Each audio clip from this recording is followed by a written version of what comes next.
Sweet. Hey, Greg. I am Hey, excited to chat with you today. Welcome to the show. How are you doing? Please introduce yourself to everyone tuning in today. How are you? What are you up to? And what is your role in the space of SEO? hi, Viola. Thank you very much for having me on. All is good here. So, for anyone who doesn't know who I am, I'm Craig Campbell, based in the UK. I've been in digital marketing for around 20 years now. Um, Basically started out the same as everyone else, had no clue what I was doing, and was just making things up. I was going along, trying and testing different things. I then went on to somehow have a digital marketing agency. We were a full service digital marketing agency.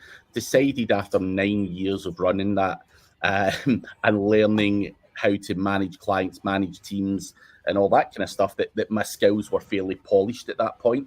But I wasn't happy, and I decided to look at alternative ways to make money other than doing client work, such as lead gen, affiliate, and training and a whole bunch of other stuff. And that's where I'm currently at today. I really enjoy, consultancy, training, and guiding people to not make the same mistakes that I've made, whilst I work in my own projects on the side as well, making money, buying and selling websites, doing lead gen, and a whole bunch of other stuff. So I've came the full circle, and yeah, still doing it, still enjoying it, and yeah, it's all good.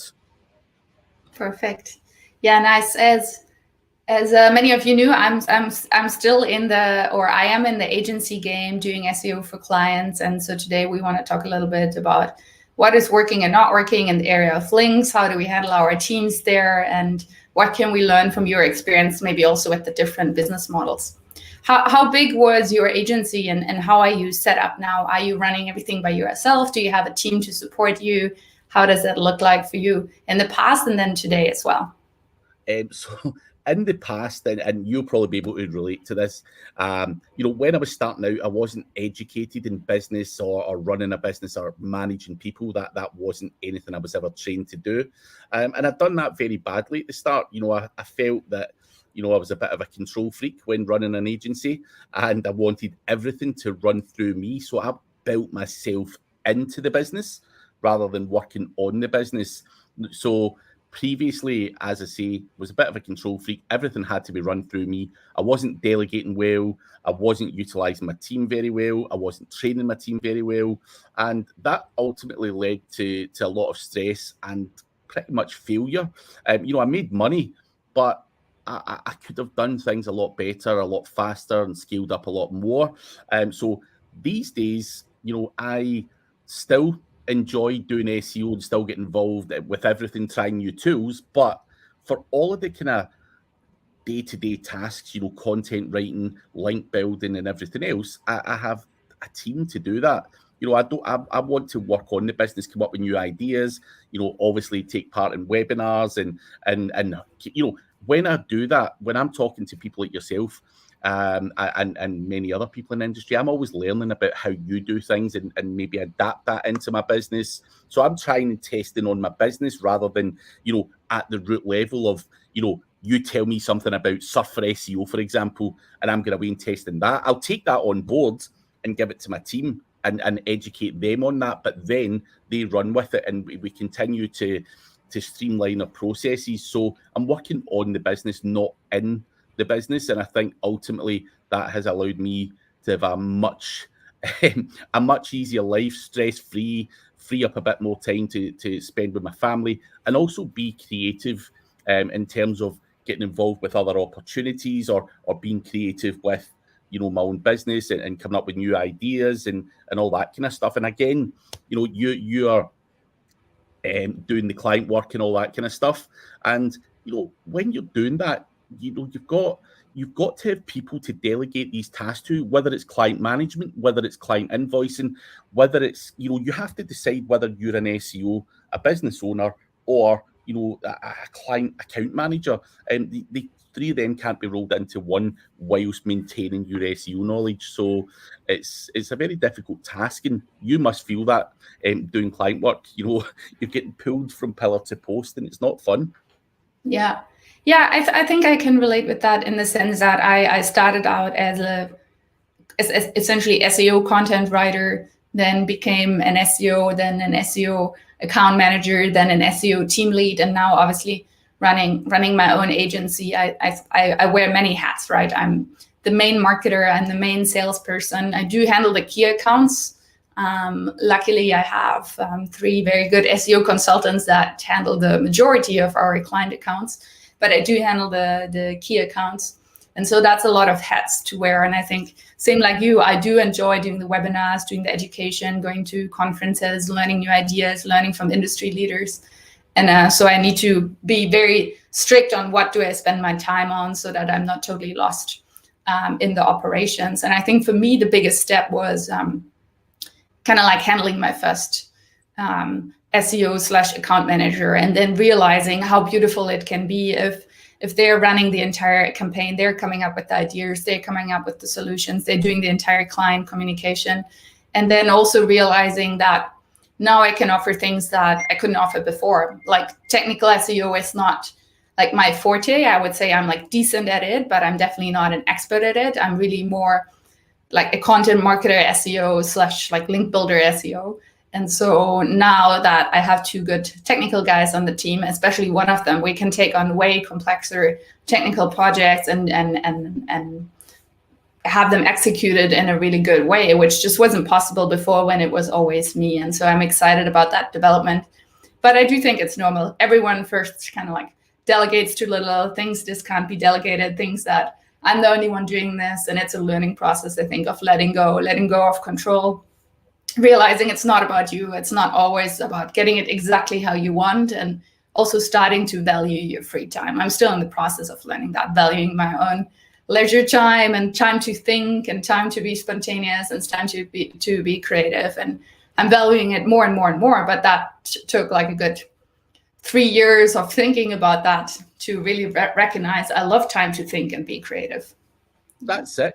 You can't be creative when your mind's full of, you know, I've got to do this, got to do that, I've got to travel here, got to travel there. It's impossible to do that.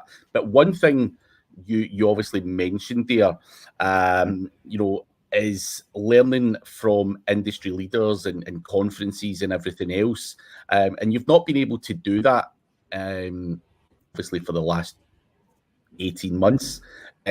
So do you still find, or where are you finding your learning? You know, as you say, you've got to try and stay ahead of the game. How do you do it? Are you in masterminds? Are you jumping on Zoom calls with industry leaders, or are you just listening to webinars? How do you keep on top of what's going on?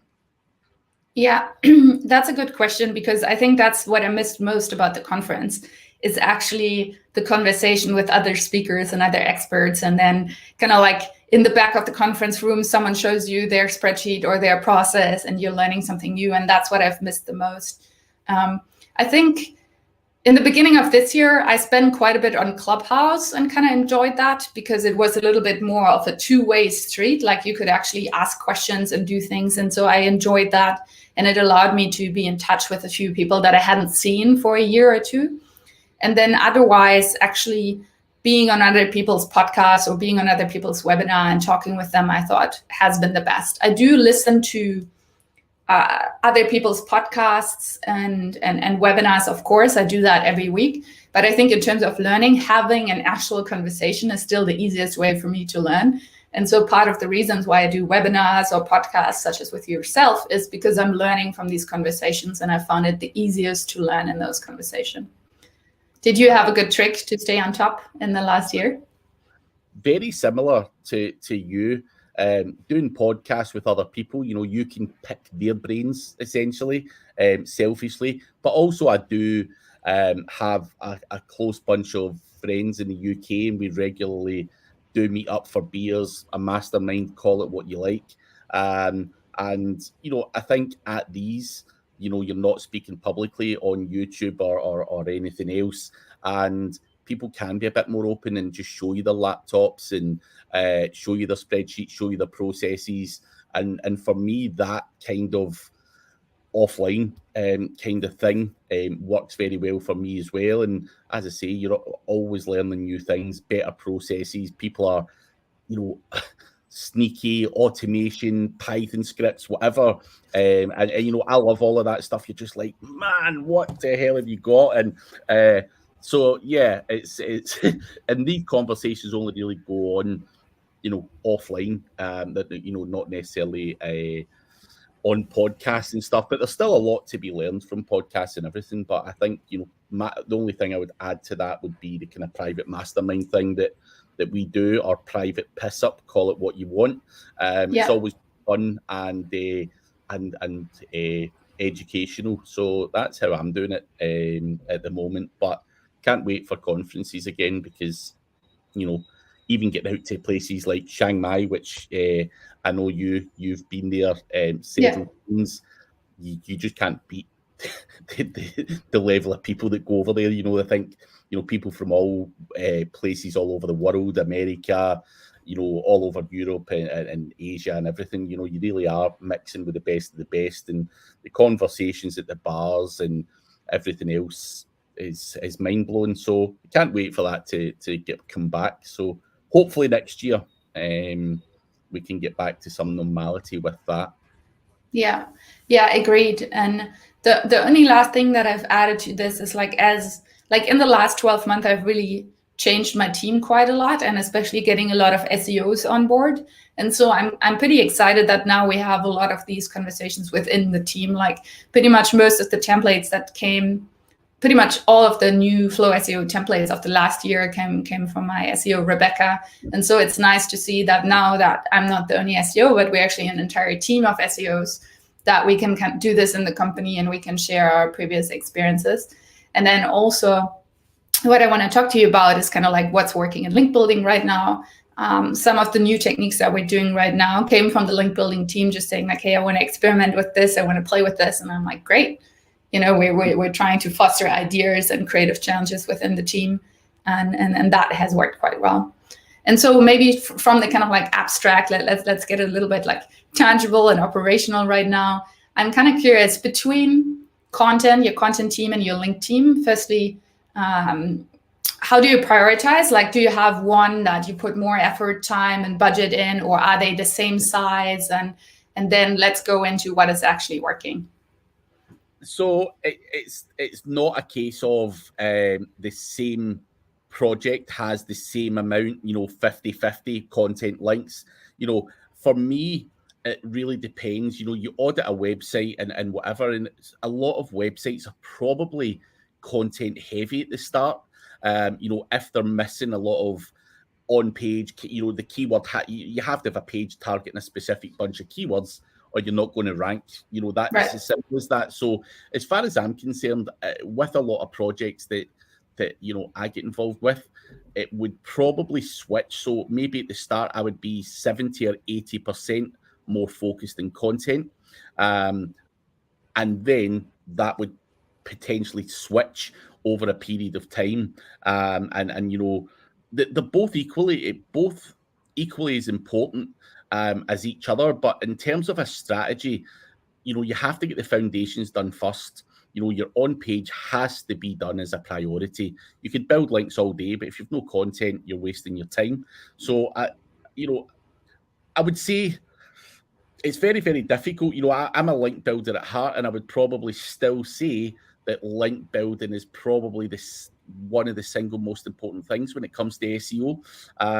However, that you could argue all day long, the content has to be done. And in terms of my process, the content has to be put on.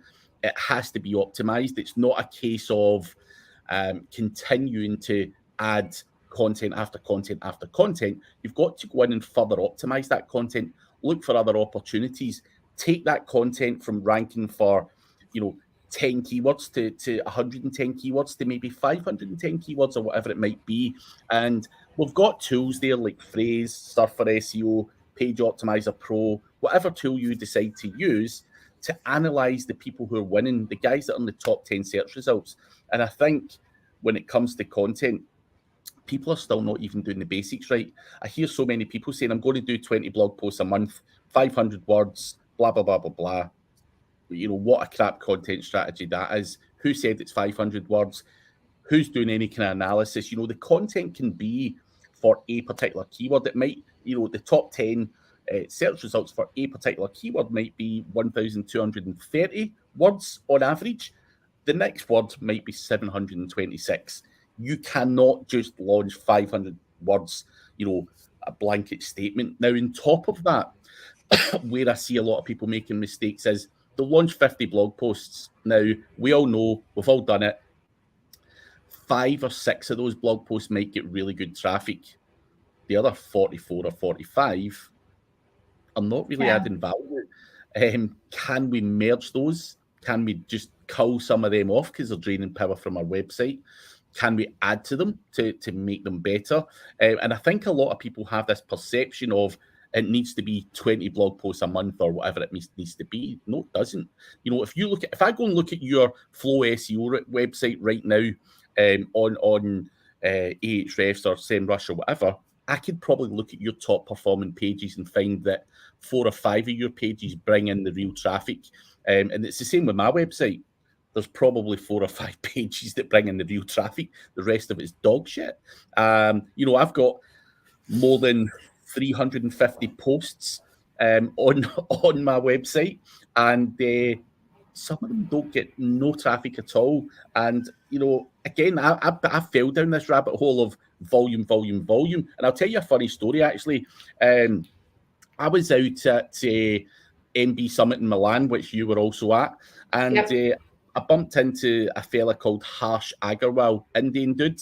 I know Harsh, yeah, so he's probably the biggest SEO blogger in India, right? So very, very good at what he does. And so me and Harsh are having a few beers, and we're arguing who is the most content and who's the best. Just it was just all fun. And I'm like, yeah, Harsh, I've got 300 blog posts, blah, blah, blah, blah, blah. And Harsh just laughed at me. And I went up to my room after that, and I just checked Harsh's sitemap. And this dude had 2,000 blog posts on his website. And a lot of them were bringing in traffic, believe it or not. And I was like, geez, you know, this guy has literally battered me to death, like in terms of how productive he was and stuff like that. So the very next day, my content writer was in Milan with me. And I said to her, go to Harsh's website. I want to rank for everything Harsh ranks for. Get, you know, loads of content. Boom, boom, boom. You know, how to get Twitter followers, everything else, all the content, you know, that Harsh had, I was putting on there. And I went very, very aggressive with the content, and it wasn't the right thing to do. I was just trying to beat Harsh. But when I was adding it, you know, a lot of it wasn't picking up traffic, and we had to cull a lot of it off. So, you know, I think you live and learn by your own mistakes. You're just like, Craig, what you doing? All you need is some quality blog posts. You do not need to dominate the world like Harsh has in, you know, India. He's a massive following in India. His pages get a lot more click-through rate and engagement than my pages, hence why he ranks for a lot more keywords. But, you know, I had that bit of ego in me where I'm like, I'm going to beat Harsh. And it was just a stupid-ass strategy. It was just fast-paced, get more. I want to launch, you know, 3 blog posts a day. And it was stupid, so stupid. So, yeah, I think, you know, content, you know, a strong focus on content at the start to answer your question, and then potentially tone that down a bit, you know, sort out, you know, content that's on there, and you know, start to build links at your you know, top performing pages to consolidate your positions. So it kind of works like that. So sorry for the long-winded rant there, but yeah. I appreciate the rant, and I think this is a good example. Also being carried away, but you, like you said, you got competitive and you just wanted to get it done, and then you came back to what you already knew, right? That you need the right type of pages. It needs to fit. And we do the same with our clients, basically. The first few months are very content heavy in the sense that We do a content audit, probably a technical audit as well. And then we obviously do the keyword research. And then there's like 2 lanes that we usually have. Like one is creating new content for the gaps that we have, the things that we want to rank for, but we don't have anything yet. And then the other lane is updating content that maybe has a little bit of traction, but is maybe 2 years old, or has some links, but it's way too short. And so we always have these two pathways, either updating content or creating new content. And then I think because we're in the client work, the other thing that we work on a lot is like aligning with the marketing and content team of the client about how many pieces per month are we doing for SEO versus other stuff. Because obviously I work with a lot of software companies, with a lot of digital businesses. They have other stuff to publish, right? They have product tutorials, they have feature announcement, they have thought leadership content. And so figuring out what is the percentage of slots we get for SEO, what is the percentage of slots that you have for other articles, that usually takes anything between 2 or 3 months to maybe like a year to kind of like get that really right. And then when we're there, we spend a lot of time doing content briefings for them, which tells like, this is the URL, these are the keywords to use, this is the word count that we're aiming for. And I think what I see a lot is like that actually takes some work, because a lot of our clients are actually very good at producing content in terms of like quality. Like they really do interesting things.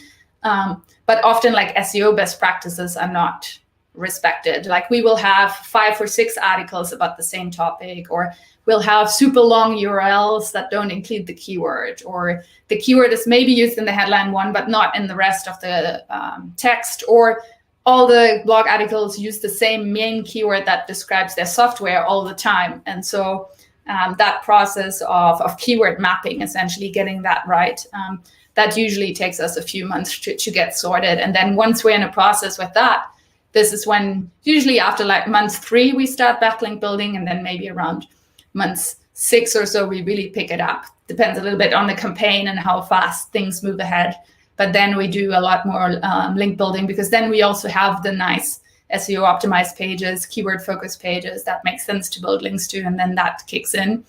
And in a dream world, on the long run, we basically do 3 things, right? We do content briefings, we do links, and then we do what we call SEO projects, which is someone is launching a new range of solutions pages, or someone is restructuring the blog categories, or the landing page is being redesigned. And then we help them with these like one-off projects that need like a specific customized consulting. Whilst the content briefings and links, we obviously know the process, we know what we're doing, we know the order of things, and we can execute on them quite well. And so I think it's very similar in this regard. And I do think like the issue that I probably have on my end is a little bit more on the other end of the spectrum, that I really need to push, like we really need to have 1 or 2 SEO blog posts a week. Like now I'm saying like 1 SEO blog post a week is really the minimum of what we need to make things happen. And so I'm usually pushing like for like at least 1 or 2 SEO blog posts a week. And then depending on how much a client is already writing, that can seem kind of a lot, because if they're doing 2 or 3 other things a week, 1 or 2 SEO things, all of a sudden the content counter starts to get quite cramped. And so navigating that space is kind of the first few months of work. I'm curious with kind of like link building, and I know that you do a lot of local things, but I don't really do a whole lot of local things. So I would probably like to talk about a link that is not a citation or something like this. But in terms of like link building, from the classic strategies, let's say guest posts, help a reporter out, these kind of things, link insertions, what kind of campaigns are you running right now? What do you see working? What is maybe has worked in the past, is not working anymore? Where are things at with your campaigns? So link building, I think a lot of people think that link building changes. I think, there's no real new strategies that no one really knows. I think obviously Google go towards a lot more relevance and whatnot as well, but sometimes people overthink that and make it too relevant. I think a good mixed bag of link building is the way forward. Obviously, your help a reporter out, any kind of digital PR is always good, fairly powerful. and you're getting on top-notch websites. But guest posts, you can get a lot of relevance in there as well. I think what a lot of people don't understand, or they think where link building becomes a bit more sketchy, is when you start talking about your tiered link building and your niche edits and stuff like that. And for me, link building to your money website has to be relatively safe. It has to be help a reporter out, has to be guest posts, nothing more, nothing less. Underlying guest posts. Can you take a second to explain to the audience what you mean with tiered link building and niche edit? Yeah, so underlying your guest post, for example, so I could go and purchase a guest post on, I don't know, Forbes, for example, and get an article that targets my name and my keyword and whatever, some article with a picture, job done. Now, what you can do with tiered link building is build links to the Forbes article to squeeze more power out of that, and that is what is essentially known as tiered link building. So rather than me damage my own website with a whole bunch of crap spam, Web 2.0s and everything else, I can power up Forbes or any other guest post with that. And that is what tiered link building is. So the risk is essentially on the Forbes website, but Forbes is that big, it's not going to damage them. You're trying to build the power to that particular page. Also make sure that that page remains in Google's index and all of that kind of stuff, because while it remains in Google's index, you're getting power passed from Forbes to your website. So there's multiple reasons why you would want to do potentially tiered link building, because one, if you understand how the internet works, that needs to remain in the index, and building links on other websites, whether it's Web 2.0s or whatever, can help retain that in the index. But also you want to use tiered link building to power that particular URL up, because Forbes has got a massive amount of power, but the URL you've got is brand new. So you want to boost that up and in turn power your website up. On top of that, tiered link building, people use niche edits, whatever. And, for anyone who doesn't know what a niche edit is, a lot of people have this perception that it's hacked links. And in certain cases, it can be. Some people are selling hacked links on relevant websites, and you can use them to power up your guest posts or whatever. However, sometimes people just get editorial access to a website, and they will do a link placement to your website in an older article that's remained in Google's index, which is again going to pass power to you. So an old article that's about SEO, someone might offer me a niche edit. These tend to be a lot cheaper than a guest post. Guest post can cost you $100, $200, whatever, depending on the metrics. Niche edits tend to cost around 40, 50 quid, something like that, sometimes even cheaper. And that is still, a link is a link at the end of the day, but it's how you structure your link building. Do I want a potentially hacked link pointing to my website? Absolutely not, because when the site owner finds that out, they're going to come looking for me. So again, a lot of people will use that to power up a PR article, a helper reporter article, a guest post, whatever it's going to be. So niche edits, you could potentially use at your website, but you run the risk of, maybe Google frowning upon it because they know it's a hacked link. You may run the risk of the person that owns the website coming after you. So you want to try and hide what you're doing in a kind of tiered structure. But there are some other quality checks that I look for in a link, whether that's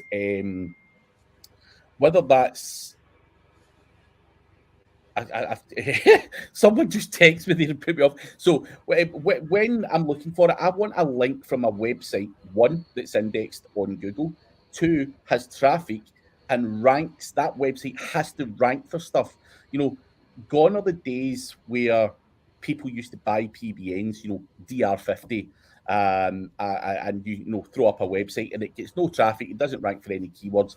Does Google pass the same amount of link value through that to your website? I don't believe it does. I am looking for links from websites that rank well, have traffic, rank for their own keywords, not saturated. Another kind of thing I'm looking for is the amount of external links that are on that website, which you can see through Ahrefs very quickly. So if someone offers me a link on a website and it's got 150,000 other external links, any value is going to be very minuscule. So I'm looking for stuff that's not saturated with links as well. Of course, we do competitor analysis, and if I find out that if I'm competing with you, Viola, and you get 10 amazing links, I'm grabbing those 10 amazing links as well, and I'm getting them, but I need something over and above you to beat you. And that's where I'd be looking for opportunities that maybe are not in the public market, that you can't freely get on people per hour. And that's where I think digital PR or doing some help a reporter out and stuff like that, because help a reporter out is a reporter looking to talk to you about a specific topic, and they're not looking for me, Viola, Diggity, and everyone else to talk about it. If Viola gets in there first, she's got that link and we've not, end the story, and we've got to then fight to try and get that. She's got one up on us. So I think that's where it's really important to mix everything up, because it allows Viola, as the example, to get one up on me, or two up on me, three up on me, four up on me, and she will continue to be above me, if she keeps getting opportunities that I can't get. And that's where I think that's the most important thing, right, Viola? You've got to get things that not every Tom, Dick, and Harry can get. And that is what I'm looking for at the end of the day. It's not about numbers, it's about the quality. And, I'm pretty sure you'll agree. You could get 10 quality links. I could get 100 run-of-the-mill links. You're going to beat me all day long. If you've got that and I'm getting your usual garbage, Market Watch and all the other stuff that is freely available for everyone, then you will beat me hands down all day long.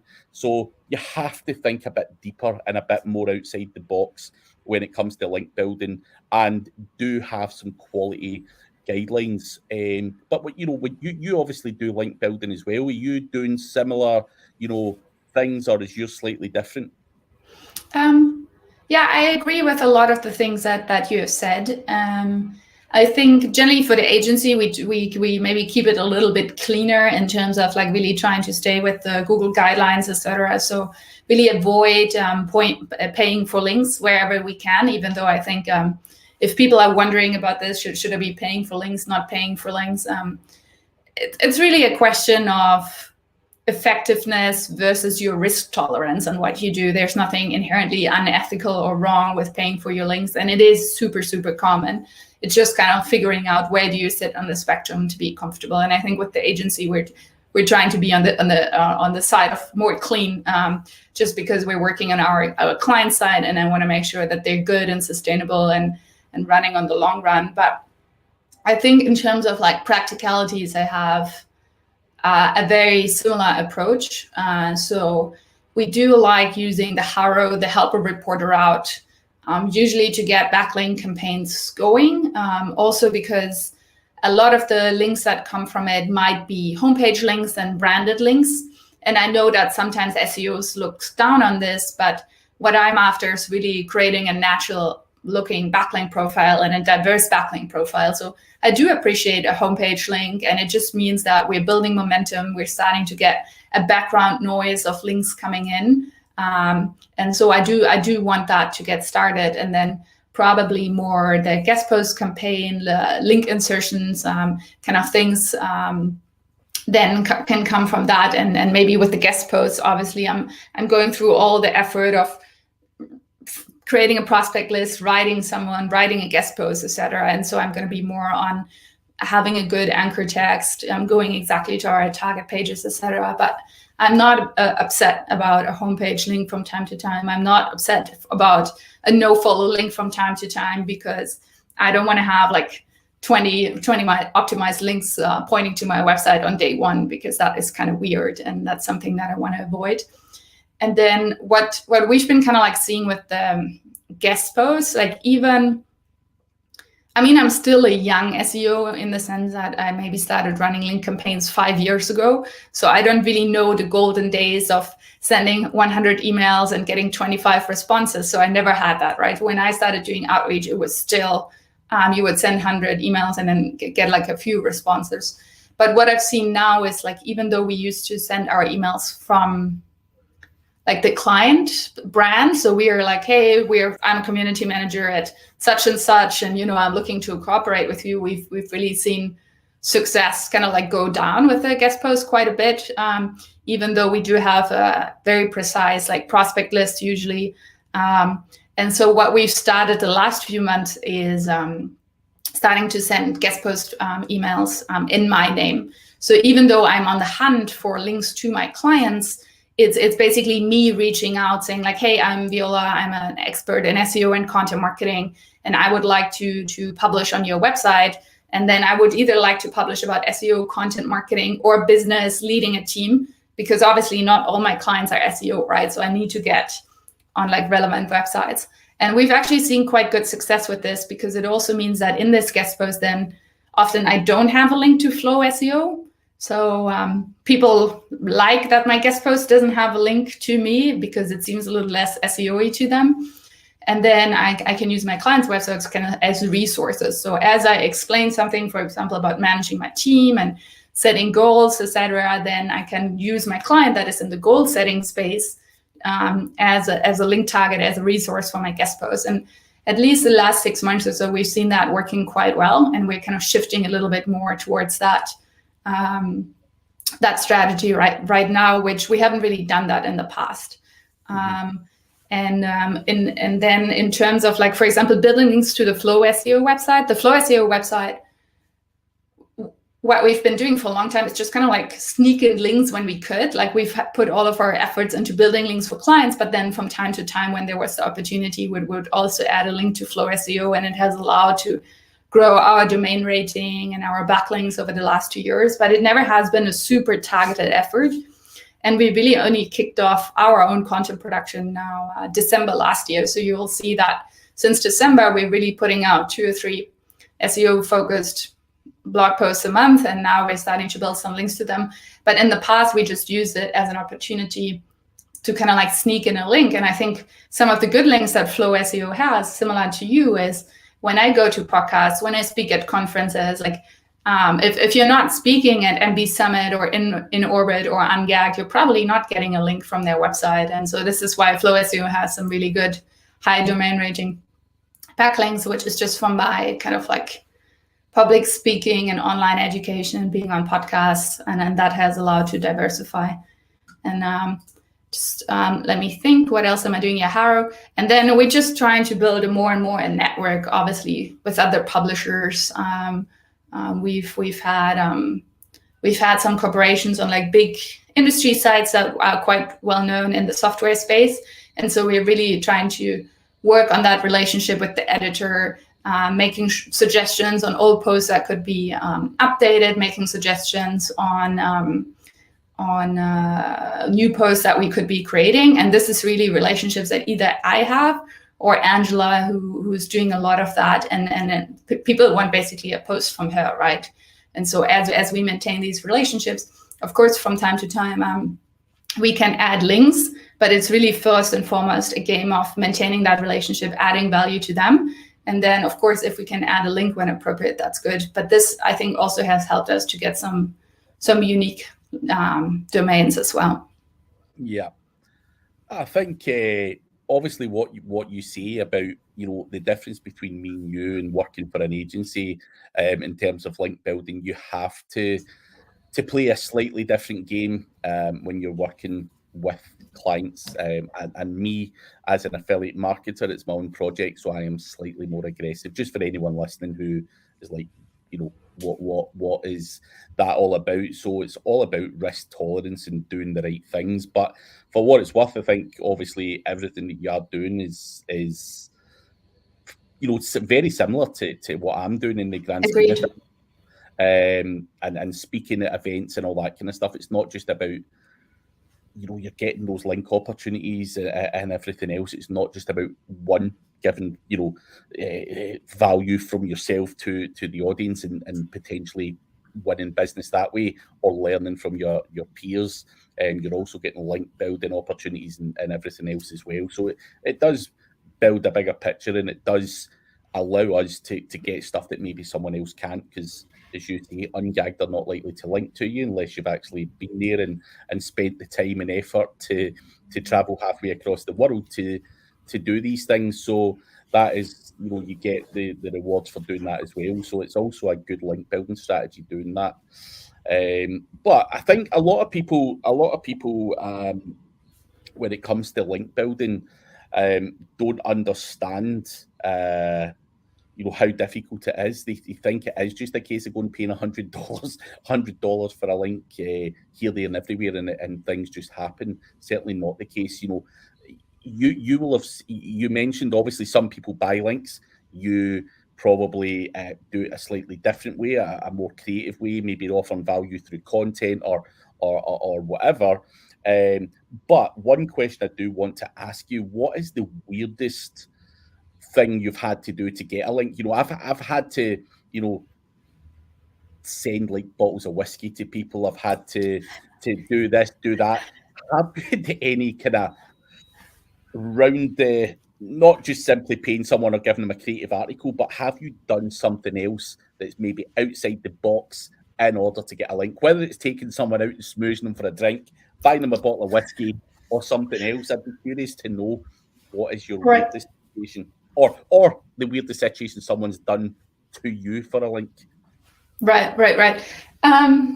Interesting. I've never bought someone a bottle of whiskey, but if you do have a great opportunity and like whiskey, let me know. I'm open to getting that process started. It has not really happened. I think what I do a lot is granting people favors, right? So if I'm like chatting with websites and I know they have like their goals, and I'm chatting with the SEO manager and I know they need to make something happen for them as well, maybe I can include them in one of my next guest posts, or I can include them in one of the new articles that I'm writing on Flow SEO, or I can include them in an infographic, etc. So I think that's maybe more a thing, is like, I'm looking for a link, and maybe there's something else that I can offer them from some of the web assets that we have. I also have my personal blog, etc. So that is maybe more the thing. And then otherwise, with people that I'm friends with in the SEO space, if I realize that they're starting their backlink campaign, I just tell my team like, hey, can you build like 5 or 10 links for these guys? They're my friends. And so I think it's a lot this like giving people favors and kind of like building good karma. Like for the friends that I build links for, I usually don't ask for a link back. I just do it because I know that we have resources. We have a bunch of contributor accounts that we can publish on regularly that they might not have. They don't have that. They don't have that relationship. They don't have the contributor account. And so for us, it's we already built links to the clients from that website. But that SEO friend of mine, they never got a link for that website. For them, it's relevant. For us, there's decreased benefits of building links from the same website over and over again. And so for good karma, I usually try to build links for my SEO friends. And I know that one way or another, what comes around comes around. That is a good thing to do. And so I think, not super weird, no whiskey yet, open to it, but granting a lot of favor, and also doing that for free, right? If I build like 5 links for a friend, I'm doing that for free just to kind of like get the thing going and help someone out. And it's hard to quantify the return of investment on this, but somehow it helps because you just have more friends in the industry. You just understand better what's going on. They might share a trick with you. They might share their design team with you. They might eventually link back to you. They might introduce you to a podcast host. And so I'm just trying to be generous in this regard. Yeah. No, I think the point I was trying to extract from you is try and network and make friends. You don't, it doesn't always have to cost cash. Whether it's schmoozing, introductions, using your resources, whatever it may be creative. It doesn't have to be go out and purchasing links. And I think for me personally, I know a lot of people in the industry, and I can utilize the connections I've got to get a lot of things that maybe others won't be able to get. And I think that's a massive feather in my cap. I can get things and do things more effectively, faster, quicker, a lot more cost effective and everything else. So yeah, I think networking and using your resources and stuff like that's a very wise move for anyone listening. It doesn't always have to be Harrow or niche edits or guest posts or citations. There are other ways to go round about and get yourself some decent top draw links. So yeah, it's agreed. And yeah, just to close that chapter, is like the other day I was asked to be included in a little feature for LinkedIn, and one of the question was like, what is the one tip that you would give to someone starting in the industry? And I really said that, like, my best friends, my best mentors are people that are quote unquote competition. Like one of my best SEO friends here in Berlin runs a SEO agency. His agency is twice the size as mine, but we have very similar services. We cater very similar markets.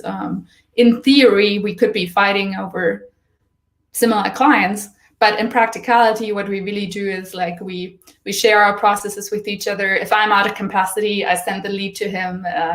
If he has a new thing, he features me in it. And I just really encourage you to not think in competition, but really think in cooperation and make friends and become a mentor or be mentored by the people who are in your industry. And I think that's the one thing that has propelled my career forward is cooperation. And I can highly recommend that as a tip to make things happen. I think, there's enough money for us all out there to make money. We don't have to work with the same clients, the same niches. There's so many businesses out there that can be doing with our services. And again, I would 100% agree with you. I've got many friends and they are all potential rivals as far as I'm concerned. But there's enough money, enough niches and enough countries out there for us all to fight a different battle and all be very, very successful and share tips and ideas. So 100% agree with that. Perfect. I think we're kind of like at the end. We're at the 45 minutes mark. Greg, do you have anything coming up that you would like people to know? Do you want to point them towards an event or channel or a resource on your website that you would like people to check out if they want to learn more about you? I don't have anything coming out. I've got a course coming out on Black Friday, but it's too early to say what that even is. I've not even started recording it. But for anyone who wants to learn more about me or learn more about what I've got to offer, I've got a YouTube channel. If you just go into YouTube and search for Craig Campbell SEO, I've got 650 different videos, podcasts, and everything else with the likes of yourself, Viola, and many other people, and a whole bunch of tutorials. So if you are interested in learning more about it, it's all segmented into playlists, whether that be link building, on page, knowledge graph stuff, whatever you are interested in, I'm likely to have it covered. So do check out the YouTube channel, but that's pretty much all I've got to offer at the moment. Nice. Yeah, and I'll just make a quick announcement. Like the next thing that I have on the books is on the 28th of September, I'm running a virtual masterclass called Meaningful Marketing for Software Startups and Scale-Ups. And it's about all things growth and demand for software companies. And it has a website, but you're best to sign up to the LinkedIn event to stay up to date. We have speakers from Ahrefs, Thrive Themes, PictoChart. We're going to talk about what it takes to grow your software business. And I would love to see you there. Check it out, guys. Perfect. All right. Thank you, Greg, so much for chatting with me today and taking the time. Always appreciate your knowledge and your honesty, and looking forward to connecting in real life soon. Yeah, no, it's been a pleasure, and catch up with you soon. Perfect.